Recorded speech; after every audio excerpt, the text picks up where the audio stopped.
As I took over the body of the teenager, a sense of euphoria and exhilaration filled me. I had escaped from hell. I looked around the cemetery, frowning, scanning the mind of the child I possessed. I gained his name, Kurt, and his address, among other critical information. I found myself in Maine, in the absolute middle of nowhere, but it would have to do. The friend stared at me with wide eyes, clear anxiety marring his expression. "You don't look good at all, man," he said. "You look pale as shit all of a sudden." My body wavered and I tripped, nearly falling before the friend grabbed my arm and steadied me. Scanning the mind of the kid, I found the name of his friend. "Thanks, Andre," I said. "Maybe it was just something I ate, a little touch of food poisoning or something.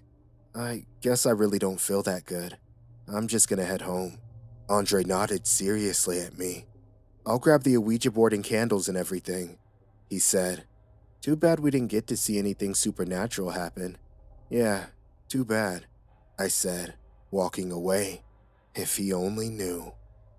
Out of the corner of my eye, as I started walking down the side of the road under the streetlights, I saw the silhouette of an angel, like the ones I had seen torturing people in hell. Its wings spread out massively behind it, 20 feet in each direction, softly swaying to and fro like a flag in a slight breeze. But when I turned my eyes to look directly at it, there was nothing there. Nothing besides an ancient oak tree with countless branches reaching up to the moonlit sky. My eyes are just playing tricks on me, I said to myself. Then I remembered the horrifying thousand voices of the angel, as it turned its empty space of a face towards me, how it said to me, "You will always return to us in the end." I shuddered. I felt like it had been staring directly into my soul, judging me, and finding me wanting. I had never done psychedelic drugs in my life, but I felt like I was on what I imagined LSD or peyote to feel like. I kept seeing figures out of the corner of my eyes, shadows running across the street, faces in the trees and eyes staring out from the surrounding forest.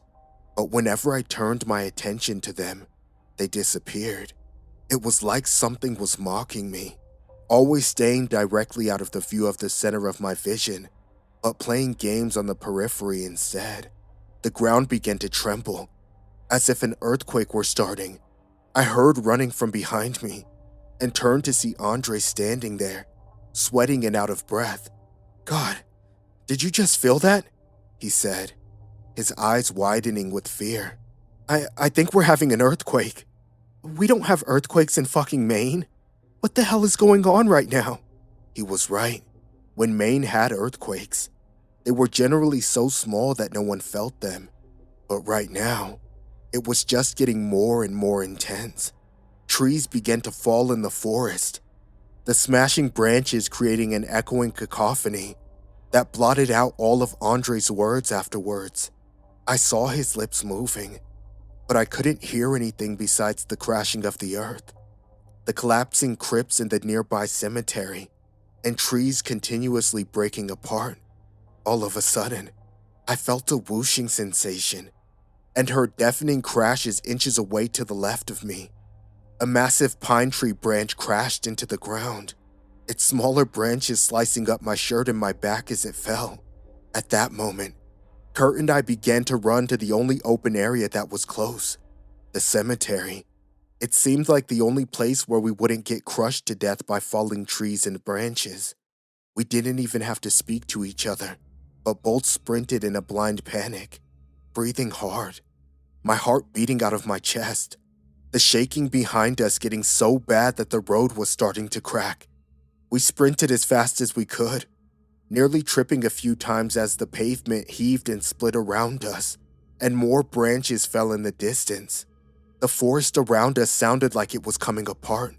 I heard alarms go off in the distance. First car alarms, and then the wailing of a tornado siren from the center of downtown. People were definitely waking up, noticing something was very wrong, and I had a feeling it was all my fault.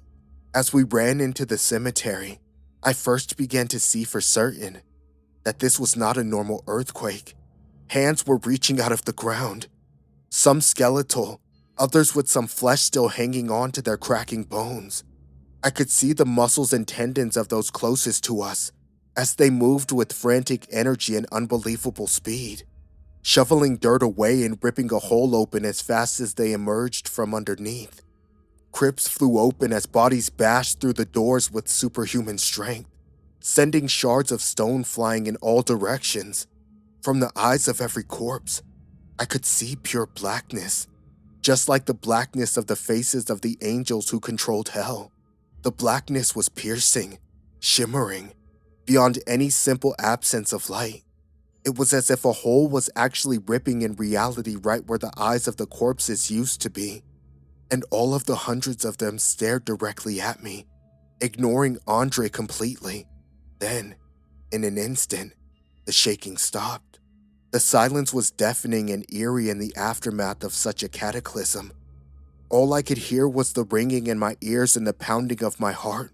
"You will return to us," the corpse in front of me shrieked. His voice sounded like thousands of deep, distorted voices overlapping. He was a half-decomposed elderly man in an expensive Armani suit, strands of white hair still hanging on the papery skin of his skull, his teeth and muscles of his jaw showing through the decayed holes in his cheeks as he spoke. "Do you need more rope to hang yourself with, sinner? Will you not accept your fate? You dare take the body of an innocent child just to fulfill your own selfish desires and try to escape the fate that you deserve?" Another corpse began to move in from my right, a young woman who looked much fresher, but had a massive bullet hole through her forehead. Otherwise, she almost could have still been alive. Yet she spoke with the same voice of the other corpse, the cacophony of many beings blending their vocalization together almost, but not completely in sync. Her screaming was so loud I felt my chest vibrating, my heart thudding painfully in my chest as the corpses closed in around me. "Haven't you had enough, Jay? You are rotting from the inside. Only hell will purify your evil. Return to us. Give up the body of the child. Now!" I felt around Kurt's pockets, having only one idea to get out of this situation. I knew I couldn't return with them, and in his right pocket, I found what I knew would be there, a pocket knife. Grabbing Andre quickly, I flicked open the knife and put it to his throat. Stand the fuck back!" I screamed as loud as I could, my throat hurting from the sheer force of my yelling. The circle of corpses stopped moving in on me, but my heart was still beating too fast. My hands trembling so badly I thought I might drop the knife on the ground. I wanted to throw up, but I managed to avoid it. "I'm serious right now. I will fucking kill this kid in front of you if you all don't let me go." "Have you gone so far down, Jay?" the elderly man said to me in the voice of an angel. "You know you must return to us eventually. Why accumulate more evil to repay? Your kind never learns. But you're not a stupid man. You must know we cannot allow you to stay here in the body of this innocent boy." He shook his head, almost like a disappointed parent. My hand shook so bad that I sliced Andre's skin slightly. Andre yelped, and a few drops of blood ran down his neck. "Kurt, what the fuck, man?" he whispered to me. "Let me go. This is crazy. You don't have to do this.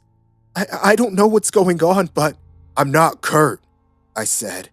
"I possessed him during your little ritual with the Ouija board, but I'm not him, and I am not going back to hell. No way, Andre. You have no idea what these things do to people there. They pour lead down their throats. They hang them from every pole on the street.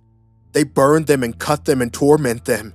Then when their victims are too used up, they're buried in a field, where they're healed and come out of some massive eggplant, just to do it all over again. How can anyone expect me to go back there? That's totally insane. I would rather die." At that moment, A fleet of police cars and ambulance started to drive by, their lights flashing but their sirens off, since there was no traffic out. But they slammed on their brakes once they saw the massive crowd of people standing in the cemetery. The cop in front got out, looking confused. Then he saw that the people standing around us were not really people at all. With their decomposing bodies, black eyes and skeletal figures. His jaw fell open.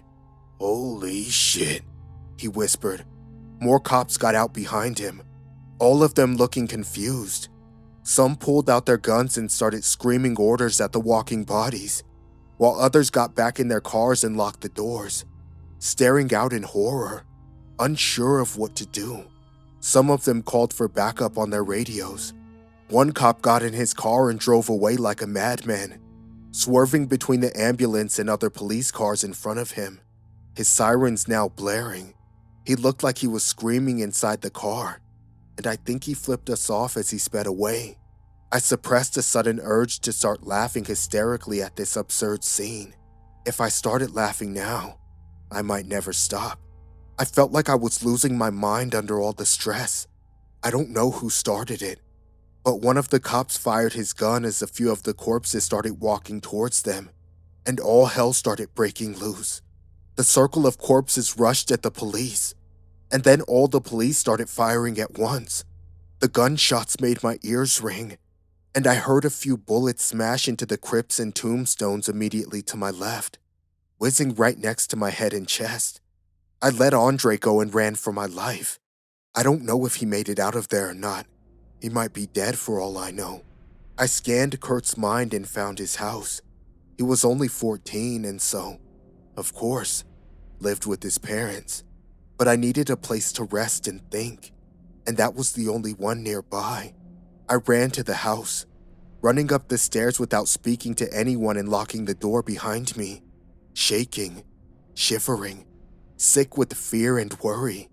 I laid down on the bed and started to cry for myself and everything I had lost. I thought about my wife and my kid, my old life and how I missed all of them, and I started sobbing uncontrollably, the tears staining the pillow as I screamed into it in desperation and anger. As I write this up, I look out the windows and keep seeing the silhouettes of angels out of the corner of my eye, and now the ground feels like it's starting to shake. I think they're coming for me. I wonder if I should keep running, or if I should just go with them to that sick place with the red clouds and the people constantly brought back to life, just to be tortured all over again. I'm thinking about taking Kurt's parents hostage if I have to. The angels don't seem to want to see innocents die, and that may be my only chance. I still have the pocket knife just in case, and there are plenty of bigger knives downstairs, if I decide it necessary. Yet, the voice of the angel from the cemetery keeps repeating in my head, "You need more rope to hang yourself with, sinner."